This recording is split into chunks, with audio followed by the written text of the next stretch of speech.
Shalom Bapak Ibu yang terkasih di dalam Tuhan. Hari ini kita akan bersama-sama membaca dari Injil Yohanes pasal yang ke-20 ayat 30 sampai dengan 31. Yohanes 20 ayat 30 sampai dengan 31. Demikian bunyi firman Tuhan. Memang masih banyak tanda lain yang dibuat Yesus di depan mata murid-muridnya yang tidak tercatat dalam kitab ini. Tetapi semua yang tercantum di sini telah dicatat supaya kamu percaya bahwa Yesuslah Mesias, Anak Allah, dan supaya kamu oleh imanmu memperoleh hidup dalam namanya. Sampai sedemikian jauh pembacaan firman Tuhan. Berbahagia setiap kita yang mendengarkan, merenungkan, terlebih melakukannya di dalam kehidupan kita hari demi hari. Bapak Ibu pernah tidak merenungkan sebenarnya apa tugas utama dari tim pemadam kebakaran?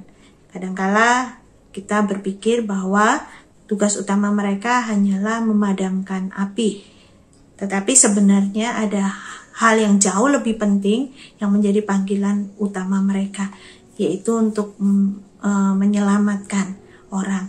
Jadi apa bedanya? Betul, memang mereka harus memadamkan sumber api. Tetapi kalau mereka hanya fokus untuk memadamkan api, maka mereka tidak akan peduli jika ada nyawa yang terancam di dalam gedung atau bangunan yang terbakar. Tetapi ketika ada nyawa yang terancam, mereka seharusnya memang dipanggil fokus utamanya menyelamatkan terlebih dahulu dan baru kemudian memadamkan api. Ada satu tujuan yang harus mereka jalankan. Dan itu mereka sadar betul, itulah yang harus menjadi prioritas mereka. Nah Bapak Ibu yang terkasih di dalam Tuhan, hari ini kita membaca dari Injil Yohanes. Injil Yohanes sebenarnya ditulis bukan hanya sekedar untuk memuaskan rasa penasaran para pembacanya dengan mencatatkan segala apa yang dilakukan oleh Tuhan Yesus. Tetapi di dalam bagian kita baca hari ini di dalam ayat yang ke-30 di sana dikatakan, memang masih banyak tanda-tanda lain yang dibuat Yesus di depan mata murid-muridnya yang tidak tercatat dalam kitab ini. Ternyata apa yang tertulis di dalam Yohanes bukanlah seluruh mujizat karya yang dilakukan oleh Tuhan Yesus. Tetapi yang menarik, walaupun tidak semua tanda-tanda yang dilakukan Tuhan Yesus itu dicatat di dalam Injil Yohanes, ada satu hal yang lebih penting di sana dikatakan, tetapi semua yang tercantum di sini telah dicatat supaya apa? Supaya kamu percaya bahwa Yesuslah Mesias, Anak Allah. Jadi apa yang tertulis di dalam Injil Yohanes ini itu menolong kita supaya kita percaya betul bahwa Yesus itu adalah Mesias yang dijanjikan untuk menyelesaikan masalah terbesar manusia, yaitu dosa. Dan juga ketika kita mengetahui bahwa Yesus itu Mesias, satu respon yang harus dimiliki oleh orang percaya itu adalah supaya kita boleh memiliki iman dan memperoleh hidup di dalamnya. Kita harus menerimanya, membawa respon percaya.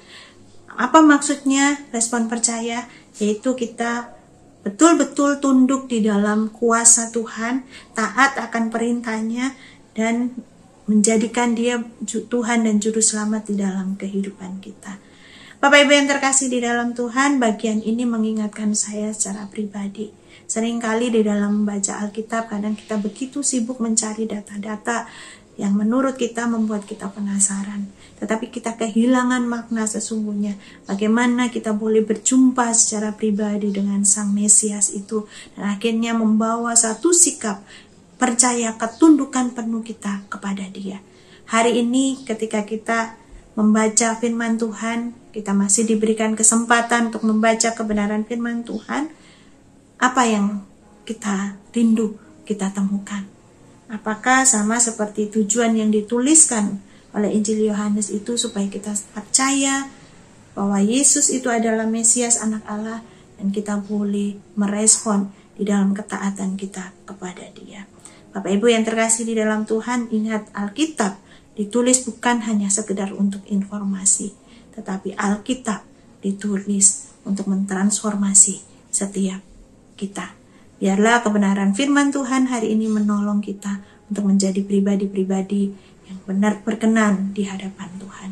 Amin. Mari kita tunduk kepala kita berdoa.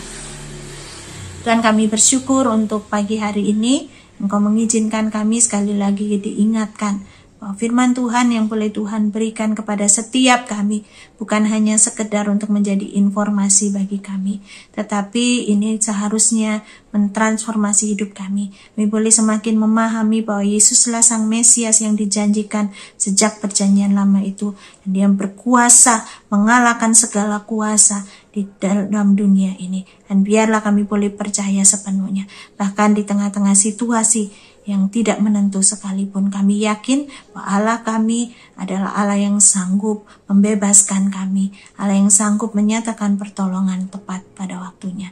Terima kasih ya Tuhan, ini hidup kami mau taat kepadamu. Di dalam nama Tuhan kami Yesus Kristus kami berdoa, amin.